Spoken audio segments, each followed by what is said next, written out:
We're now in season 5. Yeah, and you're trying to make your best like Phil Goffrey impersonation over there. No, I'm like, not. oh, No, I'm not. No, man. I'm here. I'm living. I'm ready for it. Season 5. Here we are.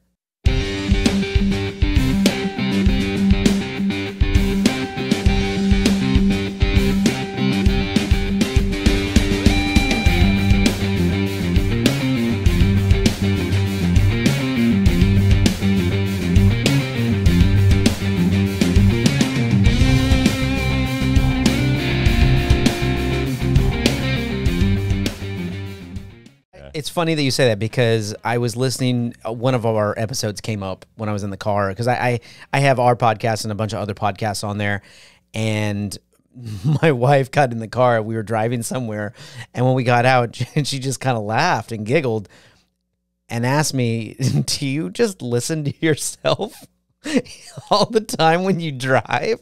And I go, "No," but I always, when it comes up, I'm kind of curious, you know, how it sounded, how the episode came out, because sometimes we don't go back and really. Indeed, I always try to listen. So. I always try to listen at least once we're done with the final product, just to hear it. But I'm really hypercritical of myself, so you know, I hear all sorts of, you know, plosives in the mic. I'm like, oh god, no. I just think it's funny. She's like, is that all you do? Is record and then listen What to are it you just like doing? all the time? Nothing. I was like, yes, I'm that vain. I can only hear my voice. You know what? All right, well, let's get to segment 1. We are going to be talking about a little bit of local news. Restaurant Week is going on, and for those that don't live in the Houston area, know what Restaurant Week is. It's a wonderful thing because it benefits the Houston Food Bank, and so different restaurants have fixed menus and different prices and things like that. Wherever you go, if you're going out to eat, part of the proceeds go to the Houston Food Bank, and they have a list of restaurants that you can try. Some that you might go to every day and not even realize it, and some that if you haven't tried and want to try, it's really kind of a neat thing. And it used to be, I guess a long time ago, it used to be a week, and they've just kept it Restaurant Week, even though it goes pretty much the month. Yeah, so now it's a 36-day long event. This particular Restaurant Weeks that they're calling it now will be going through Labor Day, through September 5th. So if you're in the Houston area, definitely check this out. A little background on it. The Houston Food Bank is one of the largest food banks in the world, and it is a really impressive organization. They feed a lot of hungry people. Basically how it breaks down is a $55 dinner comes with a $6 donation, a $39 dinner comes with a $4 donation, or a $25 brunch or lunch comes with a $2 donation. And to give our listeners an idea of how powerful that is, that can actually provide between 6 and 18 meals, depending on which option you choose. Yeah. That's how many people you can feed with just one Restaurant Week's dining choice. Yeah. It's very cool. It really is. And they've raised, what, somewhere around 17 million or something close to that or something like that. You know, it's... was that last year's numbers? I can't remember. They've raised more than 17.6 million to fight hunger in Houston. And like you said, they've provided more than 52... almost 53 million meals. Yeah. That's really incredible. So, yay, bravo, way to go, Houston. Keep it up. It's a good one for the home team. Exactly. It is a great one for the home team. But you know what? There is some things now, you know, we don't think about that. It goes to a good cause, but...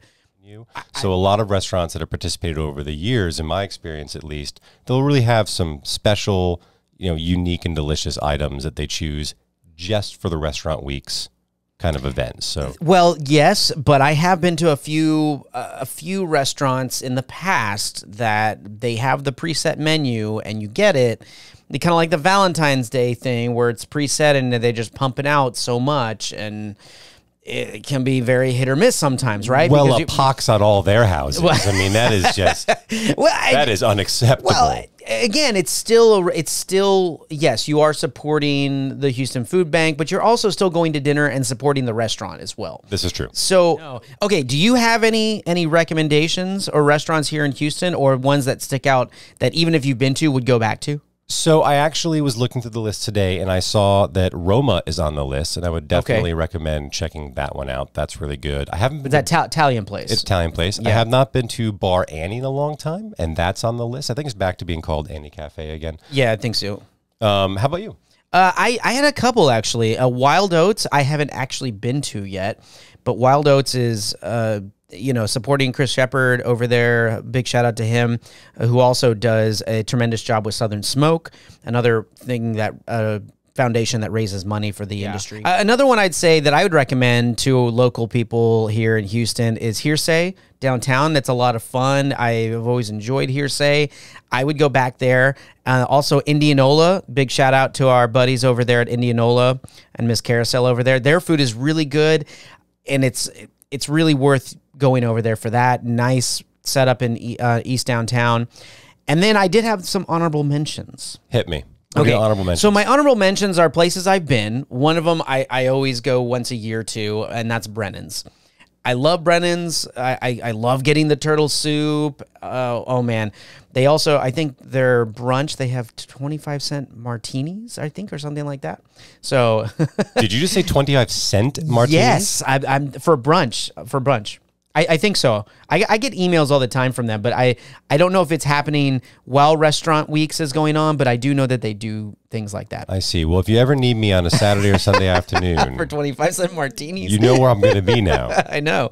But I love Brennan's. Love them. Another honorable mention, I'm going to put it out there, and I was on the fence with this one, BB Butchers.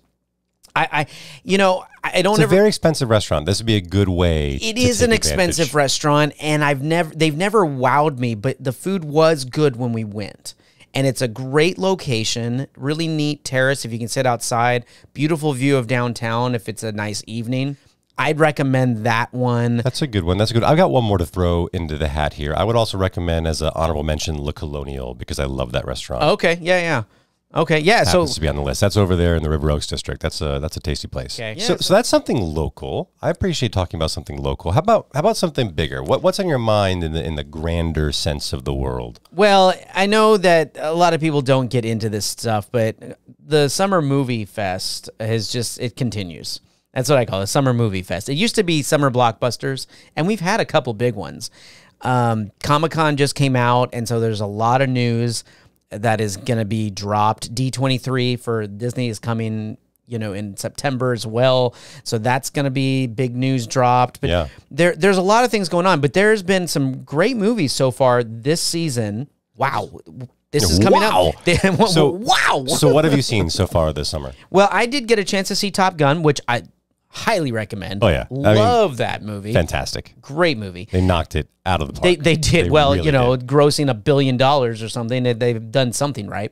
But wonderful movie. And we saw it in the 4DX with the moving seats and everything like that. So we did too. My wife and I did that too. That's very cool. For our listeners, if you haven't done the 4DX experience, I don't like the 3D glasses, and luckily for this film, they didn't have this those. one didn't have that. Yeah, but the moving seats and the wind and water and stuff, it's really cool. And then the strobe lights and stuff that would come up. Yeah, if you're prone to seizures. Yeah. You might want to think about that. No joke. Little disclaimer for those. Scary stuff. I was blown away at how much the seats actually move. Like, I expected a little bit of vibration. No, this is a straight up was that Disney your first style time? ride. Oh yeah. Well, I did get a chance to see Thor: Love and Thunder. Okay, I haven't seen that yet, so no spoilers. No spoilers. So we won't talk about that one. But we've mentioned this before, and it does play on the more humorous side of things. Right.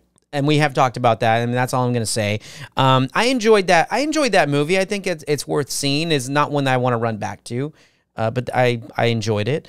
The other one I did see was Elvis. I'm excited for Elvis, and that was really good. No spoiler. Let's not get a spoiler-free. No. This is we're not spoiler. We're not doing any spoilers here. But I haven't gotten around to seeing Jurassic Park or Lightyear, which I now is out streaming. So we went to see Lightyear. I really enjoyed Lightyear. That was a good film. I know it's gotten a lot of weird press because of the woman-on-woman female kiss that happens in the movie, but honestly, like, that's a non-event in the film. I can't believe it's been made into this huge deal. See, I didn't even hear about that. I've only heard about the cat robot and how everyone loves the cat robot in the movie. I'm in the boat, man. I really enjoyed the robotic cat. It was cute. It was clever. So I need to get you the little plush now. Is that I need? You need the Funko Pop with the cat with the Lightyear cat. Brian, I think we can allocate our resources to more important expenditures than like I was talking about for like a birthday present or something. Is that what you? Happy birthday! Could use a few more lights in the studio. That would be that'd be a nice one. I'm not giving you lights for the studio for your birthday. Socks. Hey, here you go. How to get your partners to pay for everything. Ask it for your birthday. Hey, man, you know that new camera that we could use some more lenses. I'm telling you. Be a great birthday present for me. Our audience is demanding more YouTube video. Brian, I mean, we're working on it. They are waiting for you to get me a lens for my birthday so we can record some more. Listeners, what do you think I should get Philip for his birthday? Let me know. Yeah, and if you say the Lightyear cat, you're dead to me. I will love all of you for that. Hey guys, thanks for watching. For more videos and fun, subscribe to the channel. Catch full episodes wherever you get your podcast or go to neighborsdon'tknock.com.